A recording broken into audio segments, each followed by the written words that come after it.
Okay, here's a quick look at the market for Wednesday, October the 12th, 2011.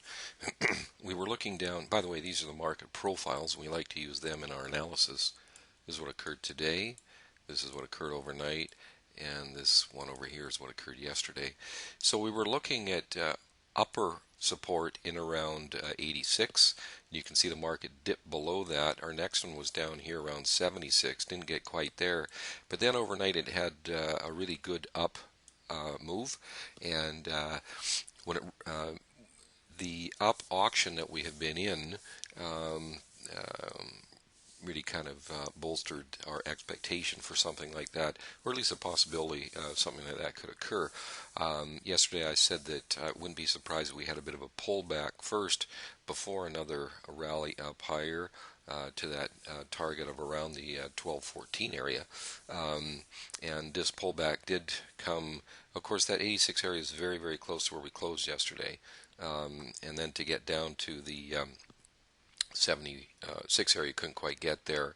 And then, of course, it had a pretty strong opening, obviously a gap opening here early in the day, and then moved higher almost right away. And then late in the day, it actually came down and made a new low, which was somewhat surprising. So somewhat because it just meant that that 1412 area, which was our next resistance area, really did come into play and held nicely. So this is sort of the area where we've got to watch for.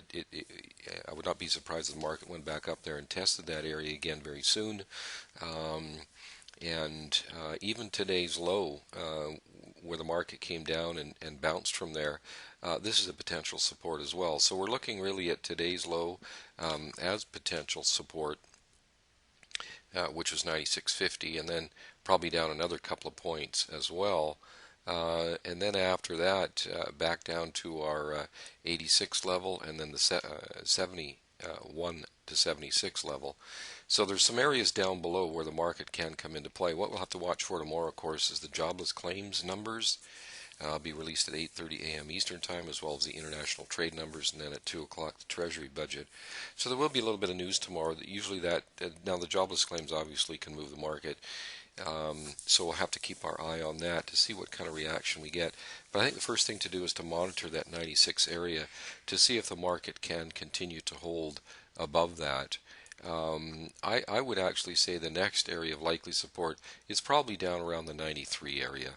And so we'll say it's right around today's low, which is about 96, and then we will say the next one down about 93, and then the next one below that is probably in around the 88 area.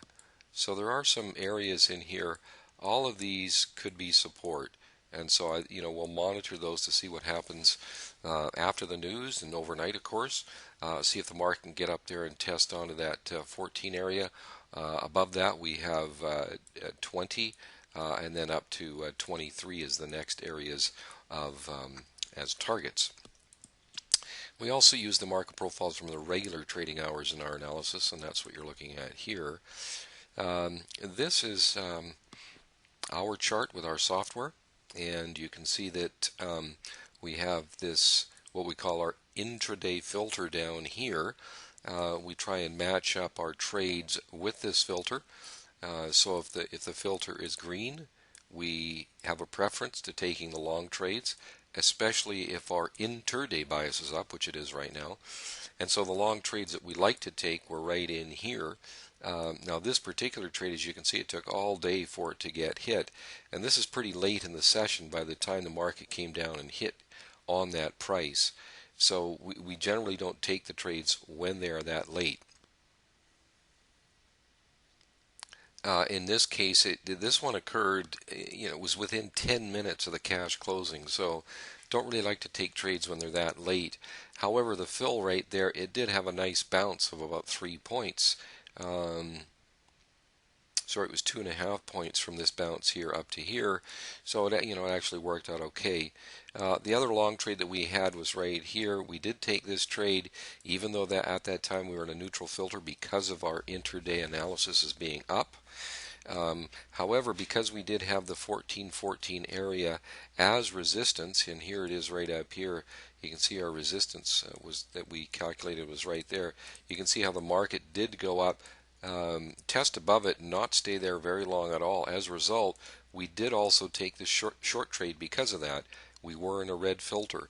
We did not take this first trade even though we were in a red filter because we didn't really have a resistance barrier in that level.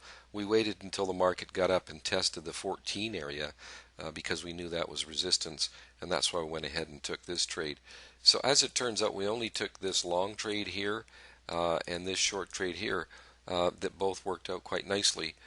We had another couple of indications here for short trade here and a short trade here, and this short trade here. We did not take any of those, so we only took these two trades here, and it worked out pretty nicely. We got profits on them. Didn't take this trade here. It was a little too late, although it also worked out nicely. So we're still expecting the market to have an upward auction at those prices that I mentioned. We're going to monitor going into tomorrow. The next level up is probably about 11 and then 14 again for resistance. So any questions or comments, just get a hold of us at info@eminidaytrader.com. And that'll be it for today. So thanks for watching, and we'll see you again tomorrow.